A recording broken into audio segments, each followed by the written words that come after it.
semalam saya maklumkan ada 3 kes, tapi 2 kes tu saringan, iaitu seorang jurubahasa isyarat di Parlimen dan juga seorang pegawai pembantu kepada Yang Berhormat Senator didapati positif, dan seorang polis bantuan yang berkhidmat di PMO telah juga disaring dan didapati positif. Beliau juga ada tugasan di Parlimen. Jadi keseluruhan dia ada 3 kes yang positif. Kita menjalankan saringan 3 hari sebelum sidang Parlimen, dan saringan ini melibatkan ahli Parlimen dan petugas-petugas dan juga mereka dari kementerian-kementerian lain yang akan bertugas di Parlimen. Jadi hari ini kita lihat saringan yang pertama, contohnya yang kes pegawai pembantu kepada Yang Berhormat Senator telah dikesan positif dan 12 kontak rapat telah pun diasingkan dan dikuarantinkan. Dan ujian setakat ini untuk 12 adalah negatif, tapi kita masih dalam tempoh inkubasi untuk tempoh 14 hari.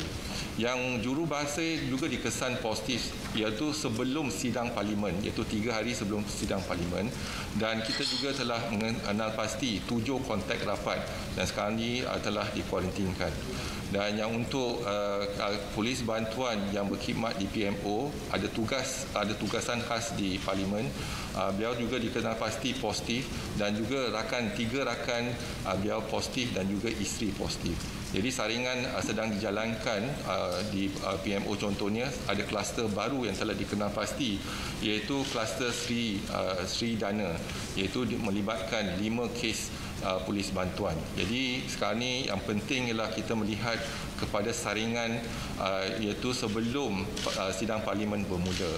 Dan kita juga menasihati semua yang bertugas ataupun ahli Parlimen yang hadir ke sesi sidang Parlimen untuk patuh kepada SOP yang telah kita sarankan. Bukan hanya di Parlimen tetapi juga tempoh 6 minggu apabila kembali ke hotel ataupun di komuniti, pastikan kita juga amalkan supaya kita tidak dijangkiti. Jangkitan, kebanyakan jangkitan bukan di Parlimen tapi di luar. Tetapi kalau hadir di perhimpunan di Parlimen, kalau tidak patuh pada SOP, kemungkinan kebarangkalian dijangkiti itu ada. Jadi kita hanya melaksanakan ujian ini 3 hari sebelum sesi Parlimen. Kementerian Kesihatan juga cadangkan untuk kita melaksanakan ujian berkala, iaitu bukan hanya pada permulaan sesi Parlimen 3 hari sebelum sidang Parlimen, tetapi juga berkala, iaitu 2 minggu kita akan jalankan ujian. Ini cadangan pada Kementerian Kesihatan. Kita juga telah memperketatkan dari segi kehadiran ke Parlimen, iaitu pegawai-pegawai yang perlu hadir di Parlimen, pastikan mereka telah diuji, dan kalau boleh menggunakan video conferencing. Kalau terpaksa hadir juga, mereka dimestikan menjalankan ujian tersebut. Walaupun kita ada saringan suhu dan sebagainya, tetapi kita tahu dan kita maklum 60 hingga 70% daripada pembawa tiada gejala, dan ini yang kita bimbangkan. Risiko tetap ada, tetapi Kementerian Kesihatan akan menjalankan penilaian risiko daripada masa ke semasa, dan kita akan bekerjasama dengan